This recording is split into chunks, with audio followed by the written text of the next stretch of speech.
Hello, ഇന്ന് ഞാനൊരിടത്തേക്ക് പോയേക്കുമായിരുന്നു. എൻ്റെ hair ഒന്ന് കളർ ചെയ്യാൻ വേണ്ടി പോയേക്കുമായിരുന്നു. മൊത്തം എന്താ ഗ്രേ കളറായിട്ടുണ്ടായിരുന്നു.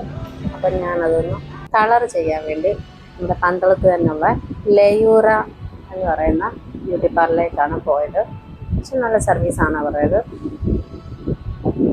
ഇപ്പം നോക്കും ഫുള്ള് നരച്ച് ഭയങ്കര ഇതായിട്ടിരിക്കുകയായിരുന്നു. അതുകൊണ്ടാണ് ചെയ്യാമെന്ന് വിചാരിച്ചത്. എനിക്ക് തന്നെ ഒരു വൃത്തികേടായിട്ട് തോന്നിയായിരുന്നു. അങ്ങനെ ഒരു അരമണിക്കൂറൊക്കെ ഒരു മണിക്കൂർ വെയിറ്റ് ചെയ്തു. തലയിലൊക്കെ പുരട്ടി ചെയ്തു. പിന്നെ ഇറങ്ങി വന്ന് ഇത് ചെയ്ത് കഴിഞ്ഞപ്പോൾ എനിക്ക് തന്നെ ഞാൻ തന്നെയാണോ എന്നൊരു സംശയം എനിക്ക് തോന്നി. നല്ല സർവീസായിരുന്നു അവിടെ. ലയൂറ പന്തളത്ത് നമ്മുടെ നേരത്തെ സൗത്ത് ഇന്ത്യൻ ബാങ്ക് അല്ലെങ്കിൽ കോളേജിൻ്റെ തൊട്ട് ഫ്രണ്ടിലായിട്ട് നിൽക്കുന്ന ലയൂറ ബ്യൂട്ടി പാർലർ. അടിപൊളിയായിരുന്നു കേട്ടോ, സൂപ്പർ. ലാസ്റ്റിലത്തെ ലുക്ക് അടിപൊളി. സ്വന്തമായിട്ട് പോയിട്ടൊന്നുമല്ല കേട്ടോ. അപ്പോൾ എല്ലാവരും എൻ്റെ ചാനലും കൂടെ ഒന്ന് സബ്സ്ക്രൈബ് ചെയ്യണേ. Okay, bye, see U.